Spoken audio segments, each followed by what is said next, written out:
كانت رتقا ففتقناهما। অবিশ্বাসীরা কি দেখে না যে আসমান এবং জমিন একীভূত ছিল আর আমি উভয়কে পৃথক করে দিলাম? আপনি কি এটা বিশ্বাস করেন? হ্যাঁ। কারণ কি? কোরআনের সব জ্ঞান হয়তো যুক্তি দিয়ে ব্যাখ্যা করা যায় না, কিন্তু প্রতিটি যৌক্তিক প্রশ্নের উত্তর কোরআন দিতে পারে।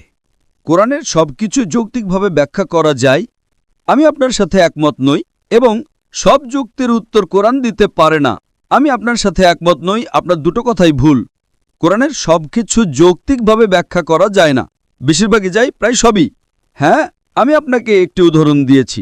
কোরআন মৃত্যুর পরের জীবন সম্পর্কে কথা বলে।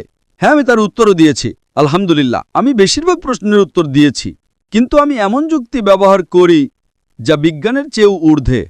আমি মৃত্যুর পরের জীবন কিভাবে প্রমাণ করা যায় তার উপর একটা লেকচার দিয়েছি। এখন সময় আমাকে তা বলতে অনুমতি দেবে না। আমার একটা সহজ যুক্তি আছে, তারপর আমি একটা ভিন্ন লেভেলে যাই। আমার একটা যুক্তি হলো, আপনি যদি আজ বিজ্ঞানের ভিত্তিতে কোরআন অ্যানালিসিস করেন, তবে দেখবেন কোরআনের ৮০% বিষয় ১০০% সঠিক বলে প্রমাণিত হয়েছে। সুতরাং যদি বিশ্লেষণ করেন, তাহলে দেখবেন কোরআনের ৮০% কথা বিজ্ঞান দ্বারা ১০০% সঠিক বলে প্রমাণিত হয়েছে, আর বাকি ২০% অস্পষ্ট, যা সঠিকও না, ভুলও না। যেমন জিন, মৃত্যুকরের জীবন, জান্নাত ও জাহান্নাম।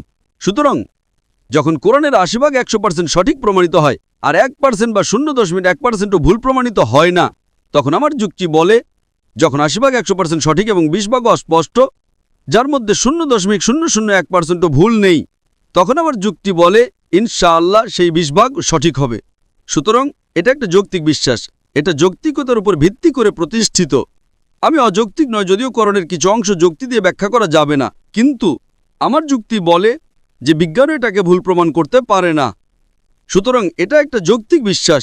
অন্য কোনো ধর্মগ্রন্থ এমন দাবি করতে পারে না। অন্য সব ধর্মগ্রন্থে অসংখ্য বৈজ্ঞানিক ভুল, অসংখ্য যৌক্তিক সমস্যা এবং গাণিতিক ত্রুটি রয়েছে। বুঝতে পারছেন? হ্যাঁ। তাই ইসলাম সবচেয়ে যৌক্তিক ধর্ম।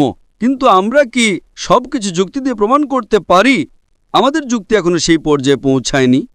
তাই আমি একজন দায়ী হিসেবে অনেক কিছু ব্যাখ্যা করার চেষ্টা করি, কিন্তু ১০০% পারি না।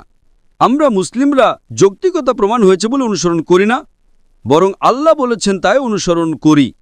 আমাদের যুক্তি আল্লাহ বলেছেন তাই আমরা ঈমান এনেছি ও সত্য বলে মেনে নিয়েছি। আমি বুঝতে পারি বা না পারি, যতক্ষণ নিশ্চিত এটা আল্লাহর কালাম, আমি এটা অনুসরণ করব। জাস্ট বুঝতে পারছি না বলে অনুসরণ করব না। এর মানে হলো আমি একজন ভালো মুসলিম নই। কিন্তু ইসলাম সবচেয়ে যৌক্তিক ধর্ম, এটা সর্বোত্তম এবং বিজ্ঞানের চেয়ে অনেক উন্নত। বিজ্ঞান যা গতকাল ১০০ বছর বা ২০০ বছর আগে জেনেছে, আল্লাহ তা ১৪০০ বছর